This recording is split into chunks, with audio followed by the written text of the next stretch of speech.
Kidderminster Harriers, is that the next club you went to? Yeah, so after West Brom, I went back into playing futsal. And then I had a year and a bit, just stopped playing and just focused on school and just life and stuff. And then I got back into playing on a Saturday, which was with Kidderminster Harriers. And I would train there on I'd probably say like a Tuesday and a Thursday night. Was this in the academy system? Yeah. Okay. Yeah, so I was in their academy system.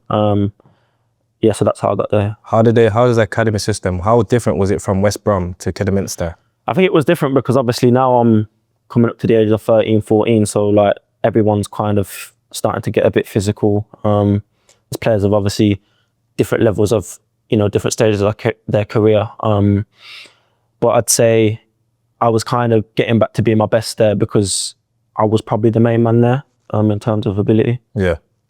And what was your mindset going into that period? I think I can recall when I first actually went there back in the day. I remember kind of training because I didn't sign straight away. I had to obviously trial and stuff.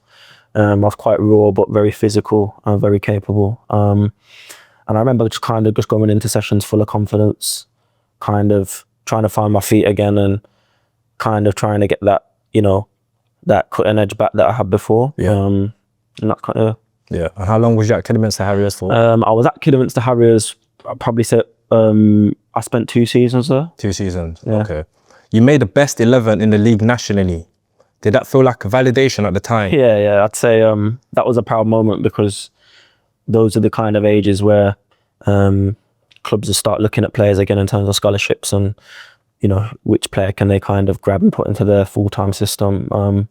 So when I made that 11, that was a proud moment of mine. There was a few good players in there who have gone on to do all right. So yeah. How is the best 11 league nationally? How is it like, how can I say it? How is it judged? So in the Junior Premier League, they do like ratings on games, how many goals you score, how many man of the matches you get.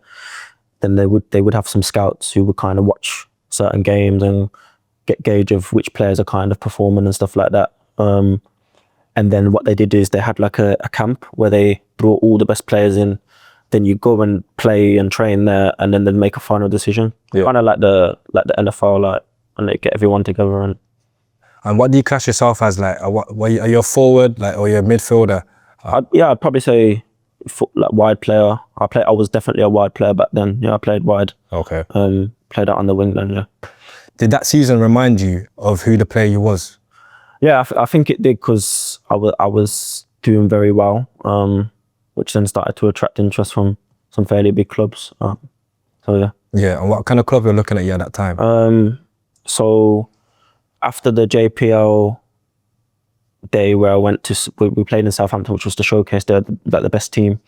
I had Fulham, so they wanted me to come in. I remember, I think I went back to Birmingham City for a few weeks as well. And then my dad had a few connections abroad. So I went back to Sporting Lisbon. I went there for a week or 2, but I wasn't at the level again. That was, obviously that's like some of them lads probably Champions League players now. So I was probably behind in terms of development. And then the week after I went to Sporting, I went to Cagliari, which was through a friend of my dad's who knew coaches there. Yeah. Well, we're definitely going to get to that. But first, I want you to say, can you talk me through the Fulham trial and how that came about?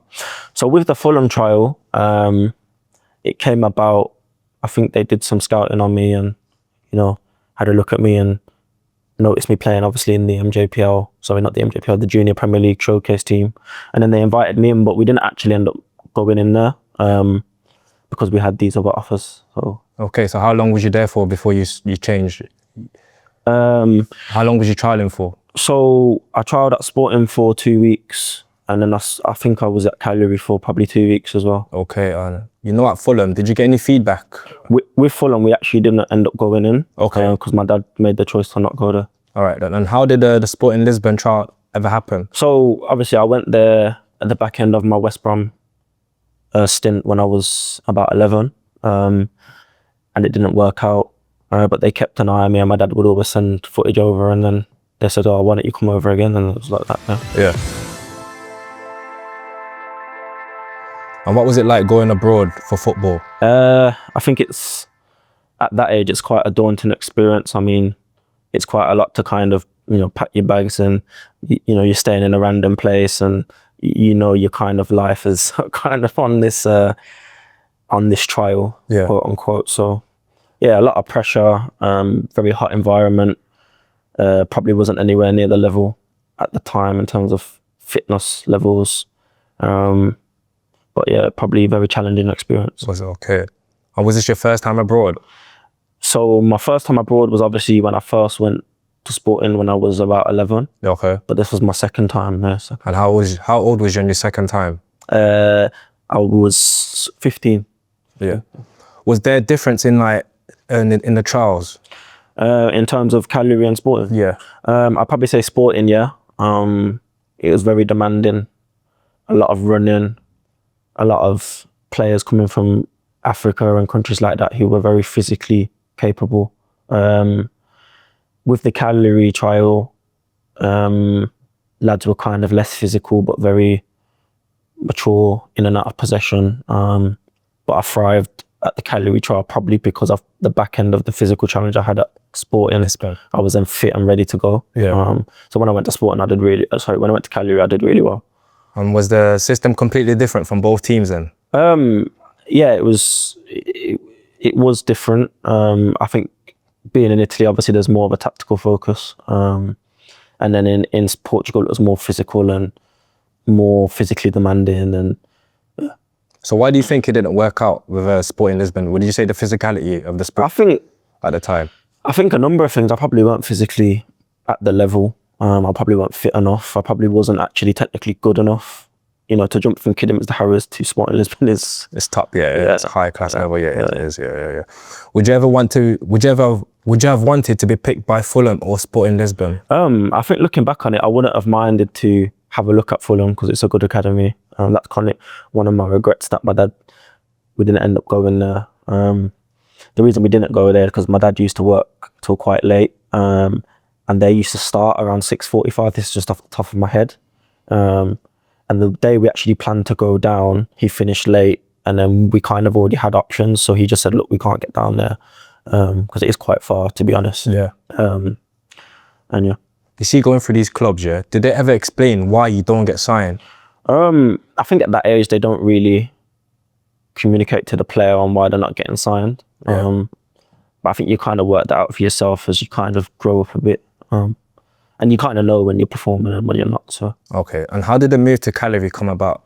Do you mind elaborating more on that? Yeah, so the move to Cagliari came about because my dad had a friend so my dad runs a dancing company and it's like Anglo-American dancing and stuff like that. And he had a friend who knew one of the coaches there. So he sent my footage over and they was like, yeah, come over. And then went over there, trained for a week or two and did really well. And then I kind of knew I was signing